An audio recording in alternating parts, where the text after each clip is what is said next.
The house on Elm Street has been in our family for almost 80 years.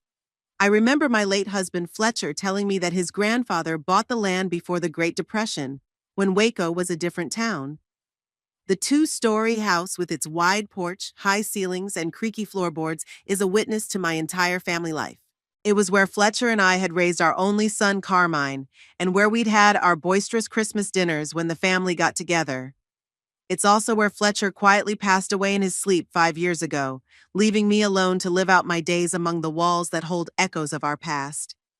My name is Gwendolyn Hitch, and I'm 68 years old. I worked all my life as an elementary school teacher in Waco until I retired 2 years ago. Many of my former students now bring their children to the same school where I once taught them to read and write. Sometimes they stop to chat with me when they see me at the supermarket or in the park. It warms my soul, reminding me that my life has not been in vain. Waco is a small town. Everyone knows each other. I love my morning walks through the neighborhood, greeting neighbors, many of whom have lived here for decades. Mrs. Clark and her invariable rose beds, Mr. Donnelly walking his elderly dachshund, the Lorenzo family running the little bakery on the corner. They're all part of my world, small but cozy. After Fletcher died, I learned to live alone. The first year was the hardest. I woke up at night, reaching over to his side of the bed, finding only cold sheets there. I cooked for two out of habit and only realized my mistake when I sat down at the table, talking to emptiness, as if he could still hear me. But time heals, as they say. I found my rhythm, my little joys, gardening, reading, weekly book club meetings at the library. I was not exactly happy, but peaceful. The only thing that marred my life was my relationship with my son. Carmine had always been a wayward child, stubborn and determined. These qualities helped him do well in school and get a job with a construction company, where he quickly rose to the position of foreman. Fletcher and I were proud of him. But when Carmine married Mercy 5 years ago, our relationship began to deteriorate rapidly. Mercy Wilmot was a bright spot in our small town. She came from Tulsa and immediately attracted attention with her fancy clothes, loud laugh, and ambitious plans. She worked at a local beauty parlor, but kept talking about wanting to start her own business. Carmine fell in love with her at first sight. I tried to be happy for my son, but something about this woman alarmed me. Perhaps an overly bright smile that didn't reach her eyes, or the way she talked about people behind their backs. From the first days I met her, Mercy had made it clear to me that I didn't meet her standards. Gwenny, she immediately started calling me by that diminutive name I couldn't stand. You're so authentic. But a little makeup and a modern haircut could work wonders even at your age. I smiled and thanked her for the advice, though I wanted to remind her that I'd lived long enough to know who I was and what I wanted to look like. My gray hair in a simple bun, comfortable pants, and blouses in subtle colors were my choice, not the result of ignorance of current trends. With each visit, Mercy became more and more critical. She toured my home, clucking her tongue at the sight of old furniture and simple framed family photos. "This house is a gold mine," she said one day, standing in the middle of the living room. "The location, the square footage. If you sold it and invested in the right business, you could have a future for the whole family." I didn't say anything, but I could see the greedy gleam in her eyes. After the wedding, the visits became less frequent. Carmine always had excuses: work, renovations on their new house, weekend plans. When they did come, Mercy looked me over from head to toe and invariably found something to complain about. "Gwenny, that hair adds 10 years to your life. If I had my own salon, I could transform you so much that Carmine wouldn't recognize his own mother." Carmine used to laugh and say something like, "Leave Mom alone. She's old school." That hurt me even more, as if being old school meant being backward, unable to change.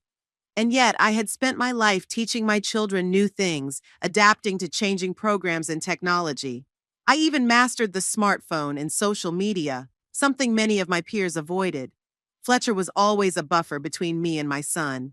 He had a knack for smoothing over sharp edges, finding compromises. After he died, our communication with Carmine became strained. He called once a week, asked briefly how I was doing, and then quickly said goodbye.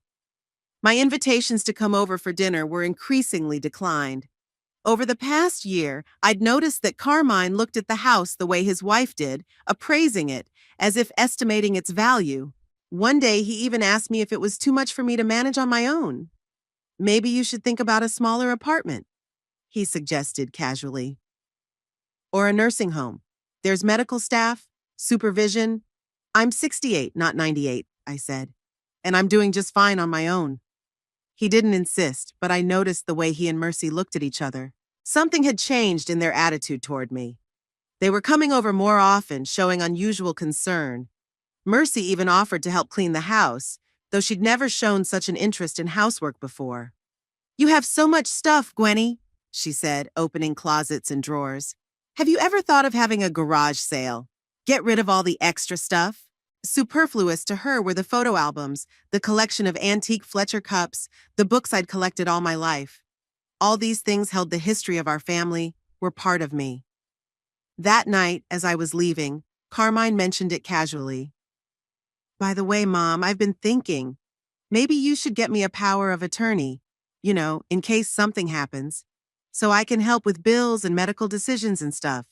There's nothing wrong with me, I replied, feeling the anxiety building inside me. If anything changes, we'll talk about it. He didn't insist, but his gaze turned cold. Mercy's face changed too, her smile turning into a strained grimace. After they left, I sat for a long time in the rocking chair on the veranda, the same one Fletcher liked to sit in.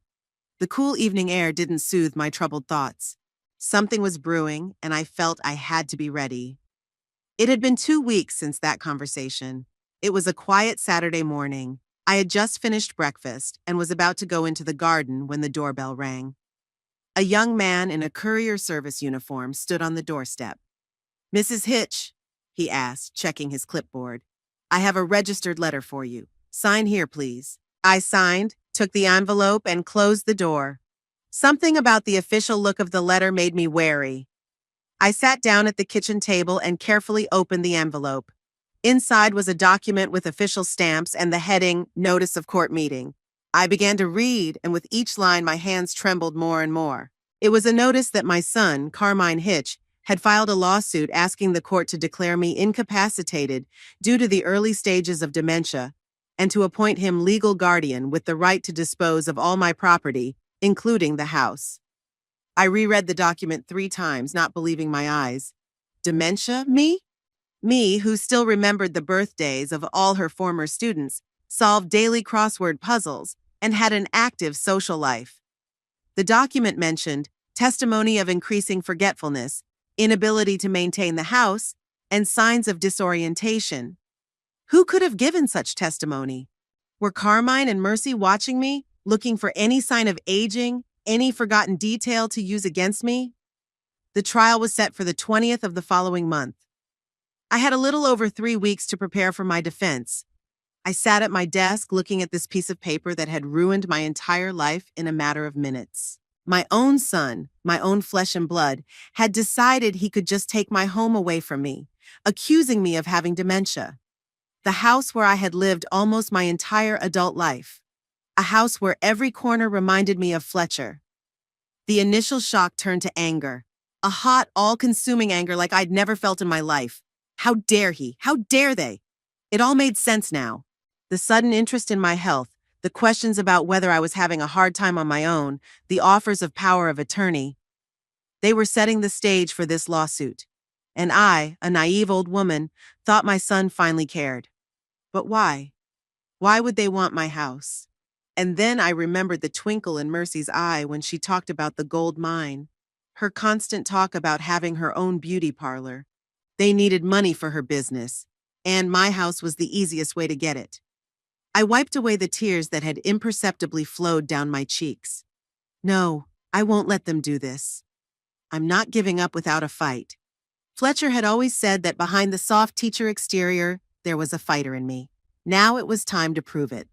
I picked up my cell phone and dialed the number of my longtime friend, Doris. If anyone could help me in this situation, it was her, the practical, sensible Doris who'd worked 30 years at the bank and knew everyone in town.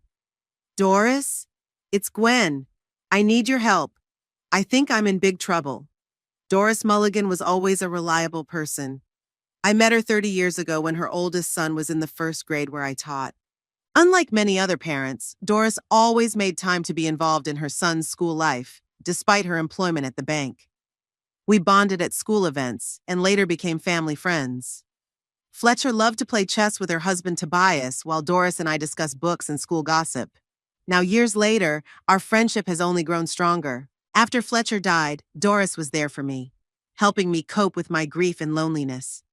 She stopped by every weekend with homemade baked goods, dragged me out for walks when I was ready to sit at home for days on end, immersed in memories. I knew I could trust her with anything. And yet, when I called her that Saturday morning, my voice shook with humiliation and pain. Telling someone, even your best friend, that your own son thought you were a senile old woman was unbearably embarrassing. "I'll be there in 20 minutes, Doris said, listening to my rambling story. "Don't do anything, just wait for me."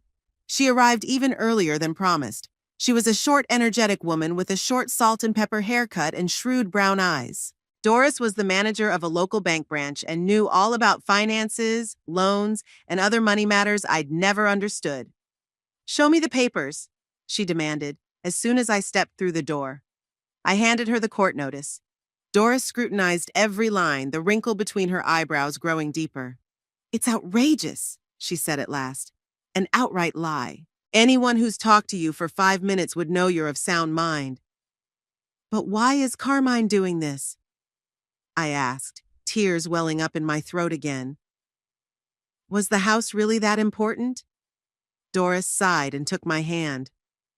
"Gwen, I didn't want to tell you, but I think you should know now. Your son has been at the bank a lot lately. He's having money problems." "What kind of problems?" I felt a chill run down my spine. "He seems to be making good money at the construction company." "He does, but he spends a lot, especially his wife. I've seen their credit history. It's not very good. They took out a loan to buy a house 2 years ago, then another one for renovations, then a new car for Mercy." I listened and couldn't believe it. Carmine had always been frugal. Fletcher had taught him to value every dollar, to save for a rainy day. Had Mercy changed him like that? "And now," Doris continued, "they tried to get a business loan, but were turned down because of the debts they already had." "A business loan?" I remembered Mercy always talking about her own salon. "Yeah, to open a beauty salon." Mercy Magic, that's what it's supposed to be called. Your daughter-in-law came in with a business plan. An ambitious one, I might add. An upscale, full-service salon from haircuts to spa treatments. I shook my head. Everything was coming together. The bank had turned down their loan, and now they'd found another way to get the money my house. What should I do, Doris? The first thing to do is hire a good lawyer. I know one, not the most expensive, but very experienced. Hammond Peck. He specializes in just this sort of thing. I nodded, pulling out my notebook to write down the name. Also, Doris lowered her voice as if someone might overhear us, "I'd check out your daughter-in-law's background if I were you. She came from Tulsa, right? What did she do there? Where did her experience in the salon business come from? You think there's something fishy going on?" "I don't know," Doris answered honestly, "but something tells me it's worth digging a little deeper. You know, Tobias has a friend who's a private investigator. A private investigator. He used to work for the police, retired now, but sometimes he takes private investigations. Theobald Ray. I could get his contacts." I bit my lip in hesitation. A private detective? It sounded like something out of a detective novel. But on the other hand, if Carmine and Mercy were going to play dirty, maybe I should have used every means at my disposal. "Okay," I finally decided. "Find out, please." Doris smiled and squeezed my hand.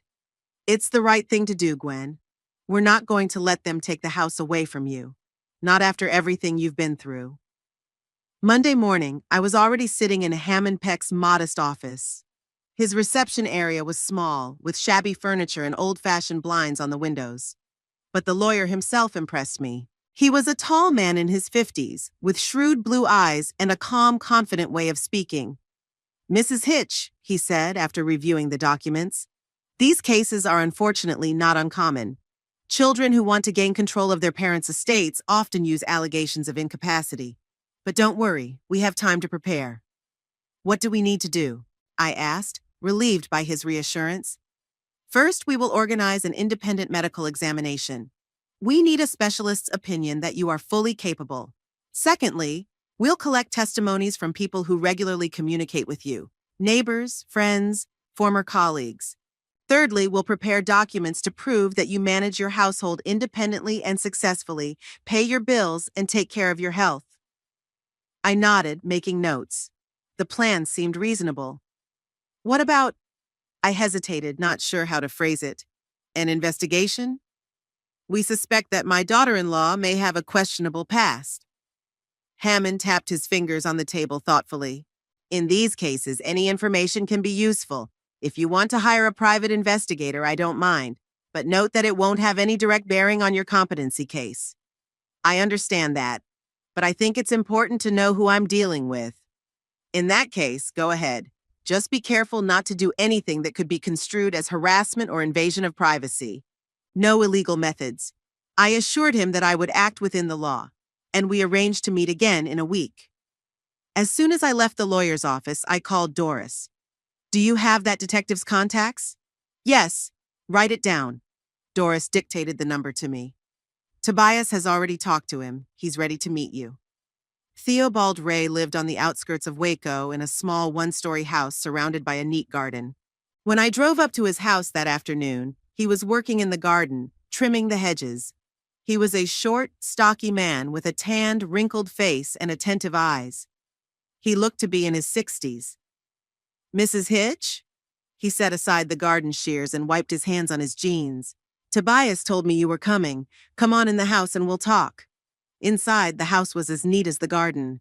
Simple, functional furniture, no unnecessary decorations. On the walls were a few pictures, apparently family photos. In the corner of the living room was a computer desk with a modern laptop, the only sign that the owner of the house was not completely behind the times. So, Theobald said, as we sat down at the kitchen table with cups of coffee, Tobias has summarized the situation. Your son wants to take the house from you using an incapacity suit, and you suspect that his wife may have some skeletons in the closet? I nodded, feeling a little awkward. It all seemed so wrong. Hiring a detective to dig into my own daughter-in-law's past. But what else was I supposed to do? Mercy Wilmot, now Hitch, I said. She came from Tulsa about 3 years ago, worked at a beauty parlor called Curls and Lacquer on Main Street. Always talked about how she had a lot of experience in the salon business and a dream of starting her own business. Theobald was making notes in a small notebook. What exactly do you want to know? Anything that might help me understand why they're so desperate to get my house. If there's anything in her past that might be useful for a defense in court. The detective nodded. I got it. I'll start with a background check on her in Tulsa. See if she worked in beauty parlors there, if she had any legal problems, debts, lawsuits, standard procedure. How long will it take? Depends on what I find. I could have initial results in a few days. A more in-depth investigation, a week, maybe 2. I sighed. The court hearing was scheduled in 3 weeks. Time was short. Do what you can, Mr. Ray. I'll pay the rush fee. Theobald, please. He smiled for the first time since our conversation began. And don't worry about the extra fee. I like cases like this, where there's an opportunity for justice. The next days passed in feverish preparation for the trial. I underwent a medical examination by a neurologist recommended by Hammond. The doctor confirmed that I had no signs of dementia or other cognitive impairment. I gathered letters of support from neighbors, former co-workers, even the principal of the school where I had worked for almost 40 years. Doris helped me gather all the financial documents to prove that I pay my bills, property taxes, and insurance. All this time, I hadn't heard a word from Carmine. He didn't call, he didn't visit. It was as if by filing a lawsuit, he'd decided to cut me out of his life completely until the court decided. That silence hurt more than the lawsuit itself. Did money mean more to him than our relationship? Or had Mercy insisted on this behavior? I didn't know what to think, and that ignorance made my heart ache. The 5th day after we met, Theobald called. Mrs. Hitch, I have the first results. I think you should come down and take a look. I went to see him right away. Theobald met me on the doorstep with a serious expression. Come in, he said, ushering me into the living room, where a laptop computer and a stack of printed documents were spread out on a table. I managed to find something interesting about your daughter-in-law. I sat down on the couch, feeling my heart pounding. What was it?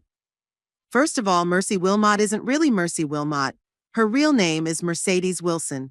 She changed her name 6 months before she moved to Waco. Why? I asked, surprised by this information. Probably to get a fresh start. Theobald turned the laptop screen toward me. Because she didn't have the best reputation in Tulsa. The screen opened to an article from the local Tulsa newspaper from 2 years ago. The headline read, "Beauty Crown Beauty Salon closes after scandal over unpaid wages." Crown of Beauty? I leaned closer so I could see the text better. She owned the salon? Yes, Theobald nodded. She'd opened it the year before this article. From the advertising, it was a full-service luxury salon. Mercedes Wilson, there's a picture of her in the article. It's definitely your daughter-in-law, promised clients and staff royal service. I looked at the article. It said the salon closed suddenly, leaving employees without a paycheck for the past 2 months. Clients who had paid in advance for subscriptions were also left with nothing. The owner of the salon disappeared without giving a reason for the closure. That's not all, Theobald continued, opening another tab on his browser. I found several complaints to the Better Business Bureau from former employees and customers of Crown Beauty. They claim Mercedes Wilson used fake accounts, overpriced cosmetics, and promised employees shares in the business that never materialized. I stared at the screen, feeling anger building up inside. It was the same pattern as now, promises of golden mountains, ambitious plans, finding money for the great dream. Were there any lawsuits? I asked, remembering the lawyer's words about the importance of legal evidence. A few small lawsuits from employees demanding payment of wage arrears, Theobald replied, showing me printouts of court documents. But most of them were unsuccessful because the company was declared bankrupt and Mercedes had already disappeared from the city. And 6 months later, she showed up here in Waco with a new name and no mention of her failed business. I shook my head, stunned by the extent of the deception. That's right, Theobald nodded. I'm still looking. I want to find some former employees who can give me more information, maybe even testimony if it comes to that. Thank you, Theobald, I said sincerely. It changes everything. Don't thank me ahead of time. He smiled slightly. I've only just begun to dig. Who knows what else we'll find? I left the detective's office with a heavy heart, but also with the feeling that I was finally getting some control over the situation. Now I knew who I was dealing with. Mercy, or Mercedes, wasn't just an ambitious woman with dreams of owning her own business. She was a con artist willing to use people to achieve her goals. And right now, it seems her goal was my house, and my own son was the means to that end. 3 days after our meeting, Theobald called again. His voice sounded agitated, which was unusual for this normally unruffled man. Mrs. Hitch, I found 2 former employees of Crown of Beauty. They've agreed to talk to us. Us? I asked, not expecting to have to meet these people in person. Yes, I think you should be present for the conversation. They want to know why we need information about Mercedes. They trust me, but they want to make sure we're not working for her. I agreed, even though the prospect of driving to Tulsa didn't make me happy. It was a 3-hour drive, and it had been a long time since I'd traveled that far alone. But Theobald offered to drive me, and I gratefully accepted. We left early the next morning. Theobald was a silent companion, which suited me just fine. I stared out the window at the fields and forests passing by, thinking about how strangely my life had turned.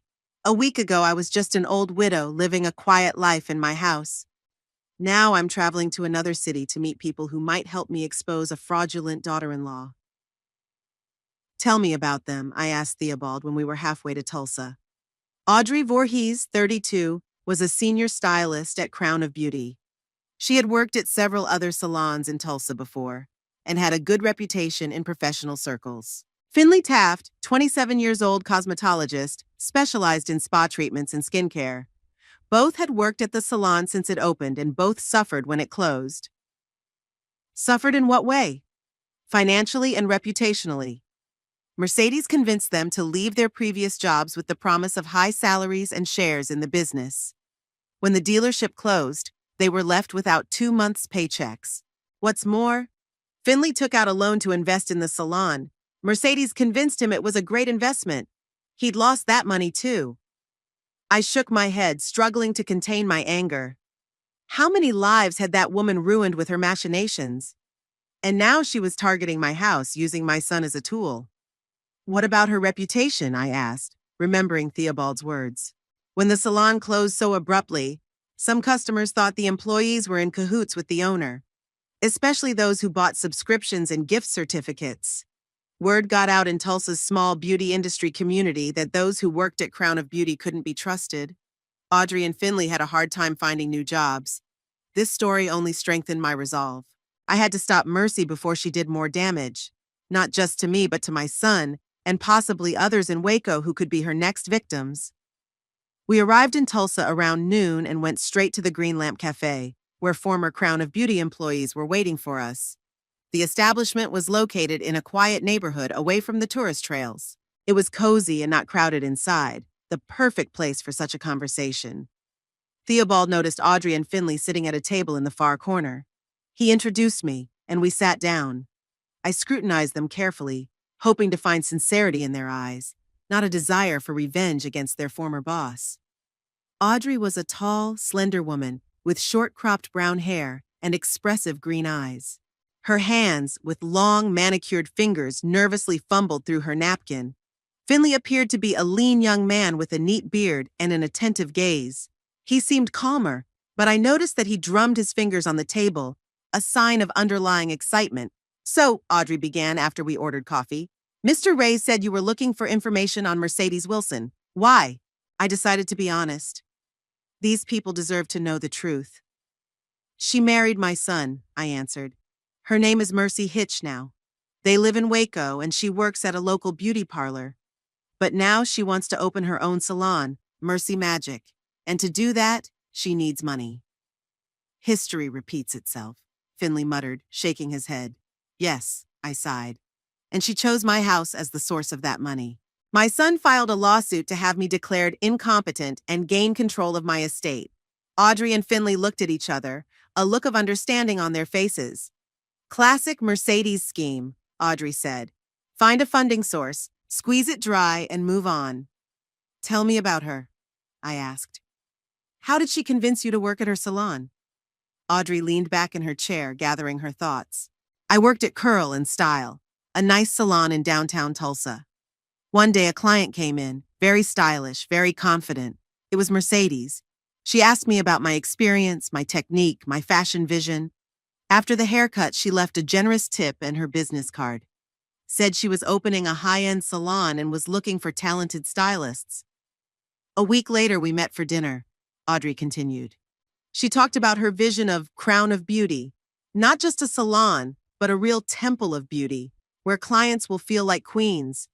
She promised a salary twice as high as I was getting, a percentage of product sales, a flexible schedule, and most importantly, a share in the business after a year of work. Said she wanted to build a team of not just employees, but co-owners interested in success." "Sounded too good to be true," Finley interjected. "But she was so convincing. She showed the business plan, the profit calculations, the salon design. She had the answer to every question." I nodded, recognizing the description. Mercy was just as persuasive with my son. Her confidence and ambition dazzled, making me believe in her big plans. "She did open a salon," Audrey continued, "and at first, things were going well. Luxury renovations, expensive furniture, quality cosmetics. Clients came in, many of them came back. But after about 6 months, the problems started." "What kind of problems?" Theobald asked, taking notes. "First, payroll delays," Finley replied. "A few days, then a week. Mercedes always found excuses. The bank delayed a transfer, the accountant was sick. Then there was a disruption in the supply of cosmetics. We were working with a brand called Lumina, expensive but very good. Suddenly the products started to run out, and Mercedes replaced them with some cheap analogs, but she continued to bill customers at Lumina prices. And then she started selling subscriptions," Audrey interjected. Annual service passes at a deep discount. A lot of customers bought into the promotion, paying up front for the services. The money went to the salon, but for some reason not to pay our salaries or buy quality cosmetics. I even took out a loan to invest in the business. Finley grinned bitterly. Mercedes convinced me that if I became a minority partner now, I could increase my stake in a year. I believed her, invested $20,000, all my savings, and borrowed from the bank. The documents about my share were being prepared by a lawyer all the time, but they were never signed. And then came the collapse, I asked, already knowing the answer. Yes, Audrey nodded. One day we came to work and the salon was closed. There was a notice on the door about temporary technical problems. We called Mercedes, but she didn't answer. After 3 days, it was clear that she had disappeared. Along with the money from the season ticket sales, Finley's investment and 2 other employees, without paying our salaries for the last 2 months. We went to the police, Finley said, but they weren't particularly helpful. Technically, Mercedes hadn't broken the law. The salon was bankrupt, but the fact that she knew about it in advance and kept taking money was hard to prove. We filed a civil suit, but by then she was gone and the company had no assets left. The story they told was horrible, but unfortunately not surprising. I'd seen how Mercy had charmed my son, how she'd made him believe in her grand plans. And now she was using him to get my house, another source of funding for her new scam. What happened to you after the salon closed? I asked, feeling genuine sympathy for these people. It was hard, Audrey admitted. In Tulsa, all the salons know each other. There were rumors that we were in cahoots with Mercedes, that we were involved in defrauding customers. Some former Crown customers were calling other salons, warning them about us. I couldn't find a job for months, had to move to Oklahoma City, start over. And I'm still paying off that loan, Finley added, working 2 jobs to make ends meet. And the dream of having my own spa is on hold. As I listened to them, my heart clenched with pain and anger. This woman had shattered their dreams, stolen their money, tarnished their reputation, and now she was going to do the same to my son and me. I want to stop her, I said firmly. Stop her from destroying more lives. But to do that, I need your help. What exactly do you want us to do? Finley asked, leaning forward. Testimony, Theobald answered in my place. In court, if necessary. About what happened in Tulsa, about her modus operandi, about how she deceived people.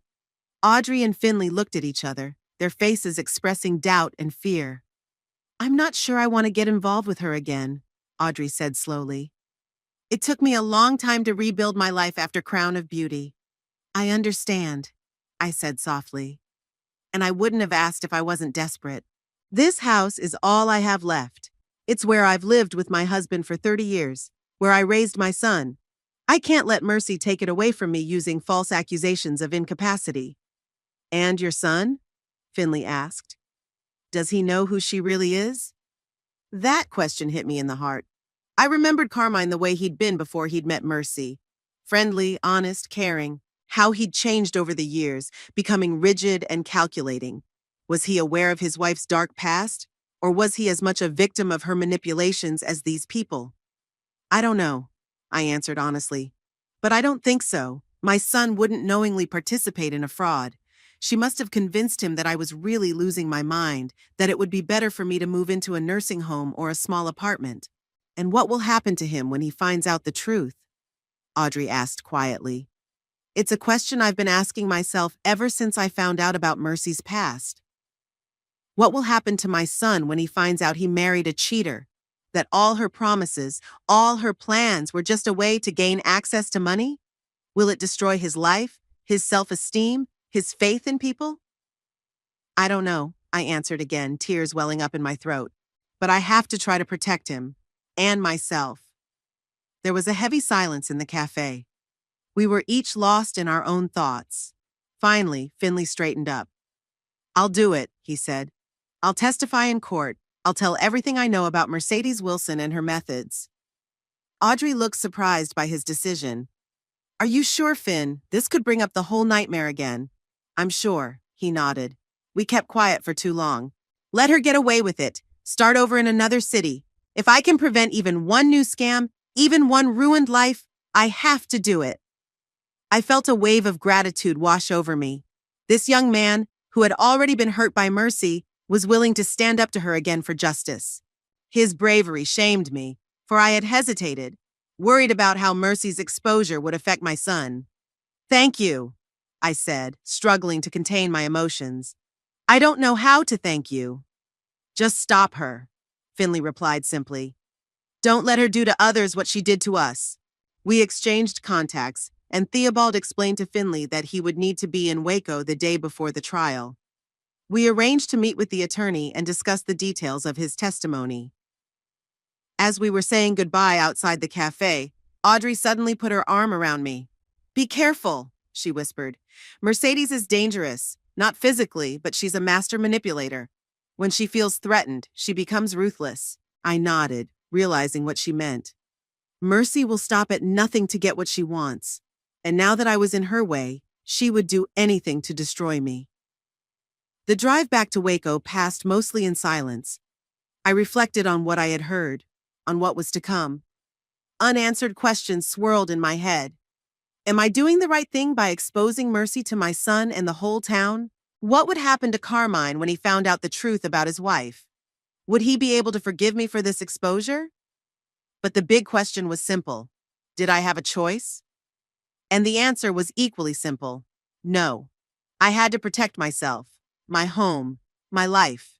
And if that meant shattering my son's illusions about his wife, so be it. As we approached Waco, my resolve only grew stronger. I would fight this battle to the end, no matter how bitter the victory. The day before the trial, I couldn't find a place to be. Finley traveled to Waco and met with Hammond Peck to prepare for the deposition. The lawyer was pleased. Having a witness who could corroborate Mercy's questionable past gave us a serious advantage. "It's not direct evidence of your capacity," Hammond explained to me, "but it does call into question the plaintiff's motives.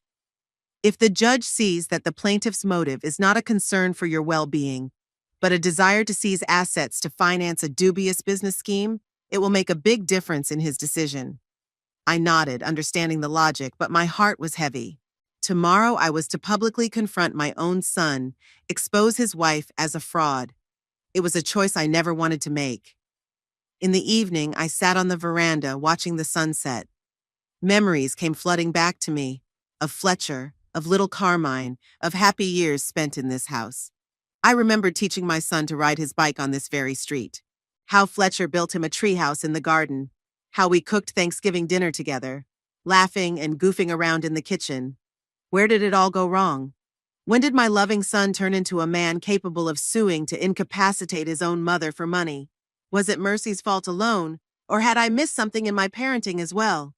These thoughts haunted me as I went to bed. Sleep wouldn't come, and I tossed and turned, staring at the ceiling.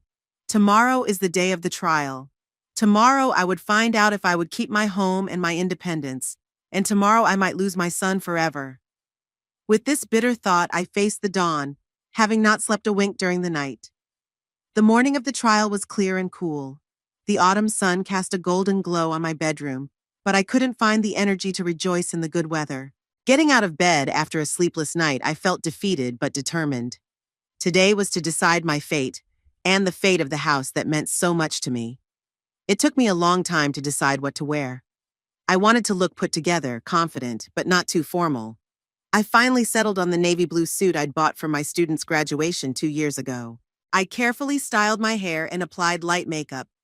Looking in the mirror, I saw a tired but unbroken woman, a woman who was going to fight for her life. At 9 o'clock, Hammond Peck came to pick me up. He looked collected and confident, which calmed my nerves a little. "Everything's ready, Mrs. Hitch," he said, opening his car door for me. "Finley's already in court waiting his turn. We've made the best possible preparations." "Thank you, Hammond," I replied, trying to hide the tremor in my voice. "Whatever happens today, I'm grateful for your help." He looked at me carefully. "You're worried about your son." It wasn't a question, but a statement. I nodded, not trusting my voice. "It's natural," he said softly. "But remember that you're doing it not only for yourself, but for him. Sometimes the truth, no matter how bitter, is the only way to heal." His words were wise, but they couldn't take away the pain in my heart. I stared out the window at the streets of Waco, the city that had become my home, and thought about how things would change after today. The courthouse, an imposing red brick structure with white columns, seemed especially impregnable today. Hammond and I walked up the wide steps and went inside. The lobby was crowded with people, lawyers in smart suits, clerks with folders of documents, citizens waiting for their hearings. We passed through a metal detector and headed toward room number 3 where our hearing was to take place. At the hall door I saw them, Carmine and Mercy. My son looked tense, his face pale and gaunt. He stood with his hands in his pockets staring at the floor. Next to him, Mercy looked radiant. Her blonde hair was styled in an elaborate updo, her makeup was flawless, and her bright red suit made her look like a businesswoman on the cover of a magazine. When she spotted me, a smug smile appeared on her face. I forced myself to go forward, even though my insides were clenching from the confrontation ahead. Hammond walked beside me, holding me lightly under the elbow, a supportive gesture for which I was grateful. As we approached, Carmine looked up. Our eyes met for a moment, and I saw in them a strange mixture of emotions, determination, doubt, and something akin to shame. He quickly looked away without saying a word. Mercy, on the other hand, stepped forward, blocking my path. "Gwenny," she said with feigned concern in her voice, "you look great today. Finally out of those awful old lady outfits." I wanted to walk past her, ignoring her, but she leaned closer and whispered so only I could hear. "Soon this awful house will be a gold mine. I've already found a buyer willing to pay twice the market price for this location." Her words hit me like a slap in the face. I felt the blood drain from my face, but I forced myself to stand up straight, not to show how much she'd hurt me. "I'll see you in the courtroom, Mercedes," I said quietly, emphasizing her real name. There was a flicker of alarm in her eyes for a moment, but she quickly pulled herself together and laughed. "Oh, Gwenny, you are quite confused. Further proof of how much you need our help." Hammond gently tugged on my elbow, leading me away from this unpleasant scene. We entered the courtroom and took our seats. A few minutes later, Carmine, Mercy, and their attorney, a young man with a cocky expression, entered. They sat down at the table across from us. I tried not to look at them, concentrating on my hands folded in my lap. Hammond was quietly explaining the procedure of the meeting to me, but I could barely hear his words. My thoughts were whirling about the past, about the future, about the line I was about to cross. At 10 o'clock sharp, Judge Marcus Lowell, an older man with a neat gray beard and attentive eyes, entered the room. Everyone stood up and then sat down again at his sign. "Case number 432, Carmine Hitch v. Gwendolyn Hitch," the clerk announced. "A suit for declaration of incapacity and appointment of guardianship." The judge nodded and turned to the parties. "Before the hearing begins, I would like to remind everyone present that this is a family matter, and I expect a respectful tone throughout. Mr. Jenkins, are you representing the plaintiff?" Counsel for Carmine has risen. "Yes, Your Honor. Pierce Jenkins, I represent Carmine Hitch, the defendant's son. Minus Mr. Peck, do you represent the defendant?" Hammond stood with his back straight. "Yes, Your Honor. Hammond Peck, representing Gwendolyn Hitch." The judge nodded. "Good. Mr. Jenkins, you may state your case." Pierce Jenkins stood up and began to speak in a clear, confident voice. "Your Honor, my client has observed with deep concern the deterioration of the cognitive state of his mother, Mrs. Gwendolyn Hitch, in recent months. Mrs. Hitch, a 68-year-old woman, lives alone in a large 2-story home that has become an overwhelming burden for her. My client has repeatedly noticed signs of increasing forgetfulness, disorientation, and inability to make adequate decisions. I listened to these lies, feeling anger building inside.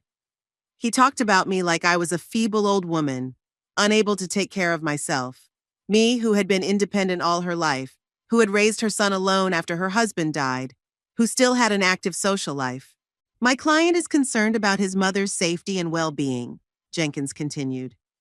"He has noticed that she forgets to pay her bills, doesn't keep a proper eye on the house, and sometimes gets lost in familiar places.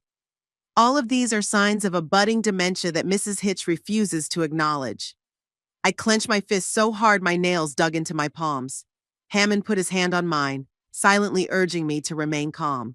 "My client is asking the court to declare his mother incompetent and appoint him legal guardian with the right to administer her estate. This will allow him to provide her with proper care, possibly in a specialized facility for the elderly, and to make a reasonable disposition of her assets, including the house she can no longer maintain. He finished his speech and sat down, throwing me a sympathetic look that struck me as the height of hypocrisy. "Minus Mr. Peck, your answer," the judge said. Hammond rose, his calm confidence contrasting with Jenkins's assertiveness.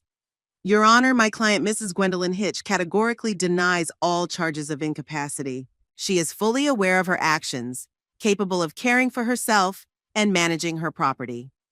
Mrs. Hitch has undergone a complete physical examination by Dr.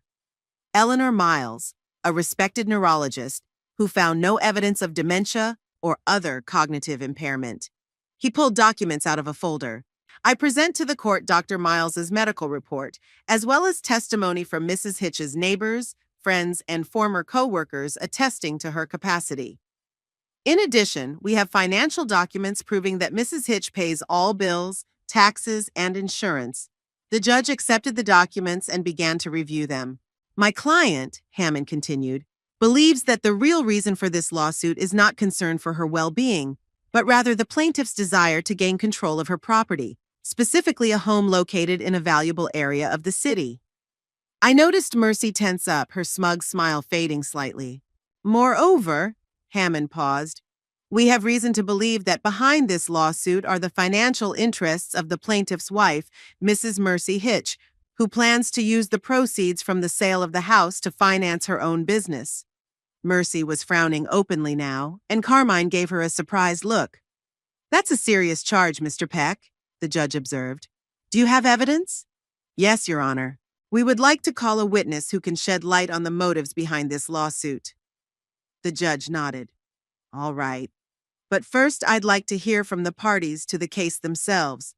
Mrs. Hitch," he turned to me, "can you tell the court about your life? About how you handle your day-to-day affairs?" I stood up, feeling my knees trembling. But when I began to speak, my voice sounded firm. "Your Honor, I'm Gwendolyn Hitch. I'm 68 years old. I retired 2 years ago after 40 years as an elementary school teacher. I live alone in a house that belonged to my late husband and before that to his parents. I take full care of myself, cooking, cleaning, gardening. I have an active social life, participating in a book club, going to concerts, socializing with friends." I described my typical week, how I manage my finances, how I keep my house in order. The judge listened attentively, sometimes asking clarifying questions. When I finished, he thanked me and turned to Carmine. "Mr. Hitch, I'd like to hear from you now. Tell me why you think your mother needs custody." Carmine stood up, avoiding my eyes. "Your Honor, I love my mother," he began uncertainly. "And that's why I'm worried about her. Lately, I've noticed a change in her behavior. She's become forgetful, sometimes repeating the same stories, not remembering that she's told them before. The house has become too big for her. I can see that she can't cope with the cleaning, with the garden." His words sounded rote, like he was repeating what he was told to say. I looked at his face and saw a man torn by inner conflict. "I just want her to be safe," he finished. "To be taken care of properly, not left alone in a big empty house." The judge asked him several questions about specific instances of my alleged forgetfulness or inability to take care of myself. Carmine answered vaguely, without specific examples. This did not escape the judge's attention. "Mrs. Hitch," he turned to Mercy, "and have you noticed any signs of cognitive decline in your mother-in-law?" Mercy straightened, her face taking on an expression of genuine concern. "Oh yes, Your Honor. Gwenny has become so absent-minded. One time she forgot we had an appointment. Another time she couldn't remember the name of a neighbor she'd lived on the same street with for years. And her house. It's in a terrible state. Dust everywhere, the garden neglected. It wasn't the house I remembered when I first went there. Every word she told me was a lie, skillfully mixed with half-truths. Yes, I'd forgotten the appointment because Carmine had changed the time at the last minute and hadn't warned me. Yes, I stammered when remembering my neighbor's name, because I'd had a hard day and was tired, and the house and garden were always in perfect order. Fletcher had taught me the value of cleanliness and comfort. After the parties had spoken, the judge called the witnesses. Hammond asked that Finley Taft be called. As Finley entered the courtroom, I watched Mercy's reaction carefully. At first, she looked puzzled, not recognizing him. After all, it had been a few years and he had changed. But when the clerk announced his name, I saw the color drain from her face. She straightened, eyes widening with shock, then narrowed in a vicious squint. Finley took the oath of office and sat down in the witness seat. He looked nervous but determined. "Minus Mr. Taft," Hammond began. "Tell the court how you met Mrs. Mercy Hitch, formerly known as Mercedes Wilson." Finley took a deep breath and began his story. "I met her 3 years ago in Tulsa, Oklahoma. At the time, she called herself Mercedes Wilson and was opening a beauty salon called Crown of Beauty. I was working as a beautician at another salon when she offered me a job with a higher salary and the promise of a share in the business." He described how Mercedes convinced him to invest his savings in the salon with the promise of golden mountains, how he took out a loan to become a partner in her business, how she hired other talented professionals, promising them high salaries and a percentage of sales. "Things were going well at first," Finley continued. "The salon was beautiful, the customers were coming in, but after a few months the problem started. Delayed paychecks, replacing quality cosmetics with cheap equivalents, strange financial decisions." I stared at Mercy's face. It had gone stony, her lips pressed into a thin line. Carmine looked confused, shifting his gaze from Finley to his wife and back again. "And then she started selling annual passes at a steep discount," Finley told him. "Many customers bought them by paying up front. But instead of investing that money in the salon, paying salaries, or buying cosmetics, she apparently embezzled it. One day we came to work and found the salon closed. Mercedes had disappeared without paying our salaries for 2 months, without returning my investment, and without fulfilling her obligations to her clients." Hammond presented documents to the court, copies of employment contracts, bank statements showing Finley's money transfers to the salon, police reports of unpaid wages, lawsuits from defrauded customers. "Mr. Taft," Hammond asked, "what effect did the closing of Crown Beauty have on you and the other employees?" "Catastrophic," Finley answered honestly. "I lost all my savings and I'm still paying off that loan. My professional reputation suffered. Many people in Tulsa thought we employees were in cahoots with Mercedes. I had to move to another city, start from scratch. And I know I wasn't the only one who suffered. All the employees of Crown Beauty were in a similar situation." There was complete silence in the courtroom during this story. I saw the people present at the hearing look around in shock. Carmine sat with his head down, his shoulders slumped. And Mercy looked like she was ready to explode with rage. Carmine's attorney had tried to discredit Finley's testimony during cross-examination, insinuating that he might have had personal motives for slandering Mercy. But Finley remained calm and confident, his story coherent and supported by documentation. When Finley finished testifying, the judge called a short recess. I saw Carmine and Mercy arguing furiously in a corner of the room, their faces tense, their gestures abrupt. The lawyer tried to calm them down, but to no avail. Hammond came up to me. "Everything's going well," he said quietly. "Finley's testimony made a strong impression on the judge, and your son seems to be shocked too." I nodded, feeling strangely empty. This was what I'd been seeking, the exposure of Mercy, the chance to keep my home. But victory seemed bittersweet. I could see my son's world crumbling, his family crumbling to dust. After a recess, the trial resumed. Now it was Carmine's attorney's turn to present the witnesses. But to my surprise, Pierce Jenkins stood up and addressed the judge. "Your Honor, my client would like to make a statement." The judge, looking surprised, nodded. "Please, Mr. Hitch." Carmine stood up. He looked as if he had aged 10 years in 1 hour. His face was pale, his eyes reddened. "Your Honor, I'd like to withdraw my suit," he said quietly but firmly. A surprised whisper rippled through the courtroom. Mercy jumped up from her seat, her face contorted with anger. "What are you doing?" she hissed. "We're almost there." "Sit down, Mrs. Hitch," the judge said sternly. "Mr. Hitch, are you sure of your decision?" Carmine nodded. "Yes, Your Honor, I was misled. My mother is fully competent, and this lawsuit should never have been filed." The judge looked at him carefully. "Do you understand that withdrawing the suit in this case means admitting that your original allegations were false?" "Yes, Your Honor," Carmine answered without raising his eyes. "I am prepared to take responsibility for my actions." The judge turned to the parties. In light of the withdrawal of the lawsuit, I consider this case closed. Mrs. Gwendolyn Hitch is found to have full legal capacity, and no restrictions are placed on her legal capacity. Case dismissed, announced Judge Lowell, striking the gavel. Mrs. Gwendolyn Hitch is found to have full legal capacity, and no restrictions are placed upon her legal capacity. The plaintiff has withdrawn her claim, finding it without merit. Thank you, everyone. These words sounded like music to me, but the joy of victory was overshadowed by what I saw in front of me. Mercy, whose face had gone from pale to crimson with anger, jumped up from her seat. Her perfect hair was disheveled, and her eyes were shooting lightning bolts. "It's a conspiracy!" she shouted, pointing a trembling finger first at me, then at Finley. "They're conspiring against me! Everything that man said is a lie! He's been stalking me for years for personal revenge." "Mrs. Hitch," the judge said sternly, "I ask you to calm down. This court is adjourned, and any further such antics may be held in contempt." But Mercy didn't seem to hear him. She turned to Carmine, who was still sitting with his head down. "And you?" Her voice shook with rage. "You just gave up? Dropped the lawsuit without even consulting me? Everything we'd worked for, everything we could have accomplished." "Enough, Mercy," Carmine said quietly but firmly. "Just enough." She stared at him for a few seconds with an expression of utter disbelief, then turned and ran out of the courtroom, leaving everyone in a daze. Hammond gently tugged on my elbow. "Come along, Mrs. Hitch.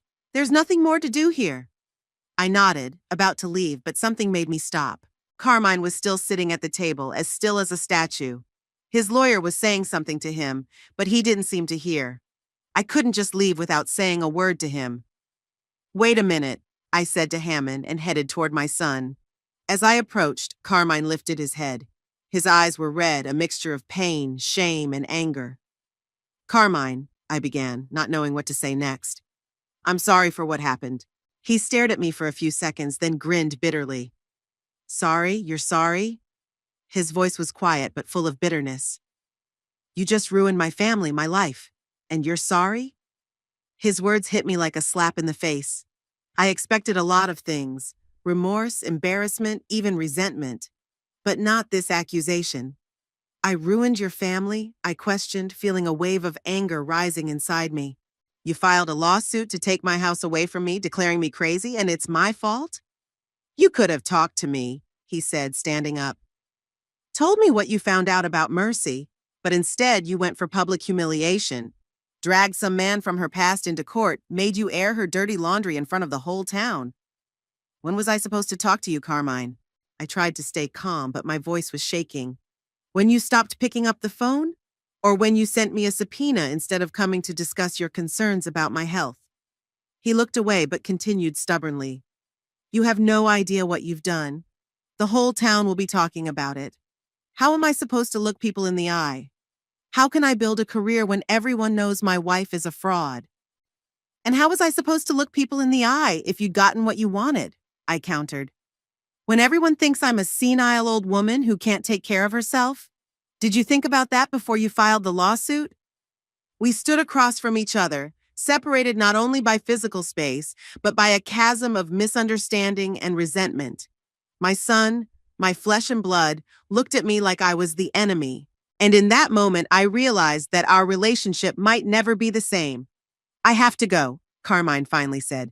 "I need to find Mercy, talk to her, figure this whole thing out." "Of course," I answered quietly. "Go." He walked past me without looking back. His shoulders were tense, his back straight like he was carrying a heavy load. I stared after him, feeling my heart clench. Victory in court suddenly seemed like a Pyrrhic victory, the price of my relationship with my only son. Hammond was waiting for me outside the courtroom. Finley stood beside him, looking tired but satisfied. "Are you all right?" the lawyer asked, noticing the look on my face. "No," I answered honestly. "But I will be. Thank you both for your help. Without you, I would have lost this case." "You wouldn't have lost anything," Hammond said softly. "You had all the medical evidence, the testimony of neighbors and colleagues. Even without information about Mrs. Hitch's past, the judge would likely have ruled in your favor." "But now," Finley added, "Mercy knows that her past could come out at any time. That'll stop her from running any more scams, at least in Waco. I nodded, realizing he was right. As painful as that truth was for my son, it protected not only me, but probably a lot of Mercy's other potential victims as well. Finley, I don't know how to thank you, I said. You came from out of town, risked running into trouble because of me. Not because of you, he smiled weakly. Because of justice. I'd lived too long with the idea that she'd gotten away with it. I was relieved now. We exchanged contacts, and I promised to let him know if there was any news about Mercy. Then Hammond drove me home. All the way home, I stared out the window at the familiar streets of Waco, trying to realize what had happened today. I'd kept my home, my independence, but I lost my son, at least for a while. As we pulled up to my house, I suddenly felt incredibly tired. All the events of the last few weeks, from the subpoena to today's hearing, were weighing on me. I thanked Hammond for everything and walked slowly up the porch steps. The house greeted me with silence. I took off my coat, walked into the kitchen, and mechanically put on the kettle. Everything seemed the same as before. The same walls, the same furniture, the same pictures on the walls. But something had subtly changed, or changed myself.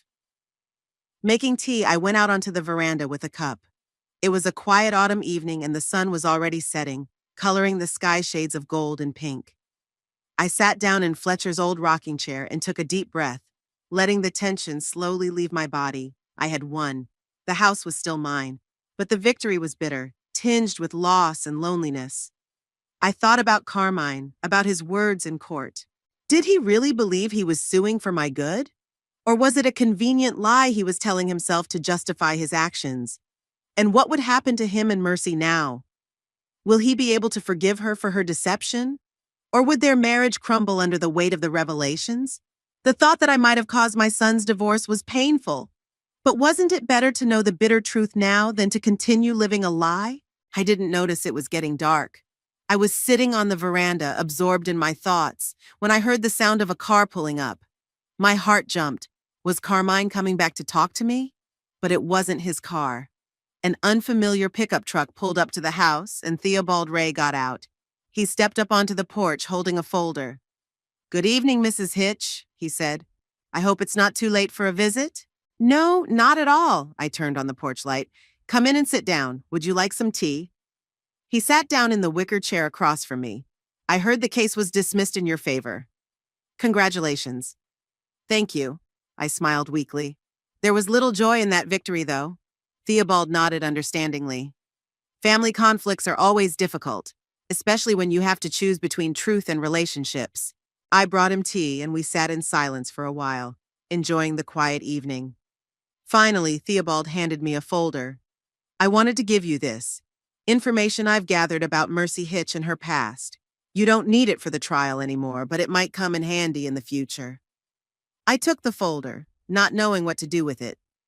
Did I want to know even more about my daughter-in-law's shady dealings? Wasn't it enough what had already come out in court? "There's something interesting in there," Theobald added, noticing my hesitation. "Contacts of other people who'd been victimized by her scams, not just in Tulsa, but in other cities. Turns out the Crown of Beauty wasn't her first project." I opened the folder and started going through the files. Articles from local newspapers, copies of complaints to the Better Business Bureau, screenshots of social media posts. The stories of people who'd lost money to Mercy were remarkably similar. The same promises, the same schemes, the same sudden name change and move to another city. "She's done this before," I muttered, turning the pages. "In Birmingham, Alabama, then Shreveport, Louisiana, now in Tulsa, and each time with a new name." "Yes," Theobald nodded. "She's a professional con artist, and she never seems to stay in one place for long." I kept reading, feeling the anger building inside. How many lives had she ruined with her scams? How many people were left with debts, ruined reputations, shattered dreams? The folder contained contact information, too. Names, email addresses, phone numbers of people affected by Mercy's actions. Finley was just one of many. "Why are you showing me this?" I asked, raising my eyes to Theobald. "Because you're not the only victim," he answered simply. "And you might not be the last." If Mercy leaves Waco, she'll start over in another city, with a different name, with new victims. I pondered his words. Was my duty ended there? I'd protected my home, exposed Mercy to Carmine. Wasn't that enough? My musings were interrupted by the sound of the phone. The number was unfamiliar. Gwendolyn Hitch, I answered. Mrs. Hitch, it's Finley Taft. I apologize for the late call, but I thought you should know. I've just gotten some messages from former colleagues at Crown Beauty. They found out about the trial and that I testified against Mercy. They're thanking you for not being afraid to stand up to her, for publicly exposing her scam. I didn't know what to say. A lot of them are still paying off debts, Finley continued. Some of them lost their homes, some of them lost their jobs. But worst of all, they thought they'd never see justice, that Mercy would always get away with it. What you did today, it gives them hope.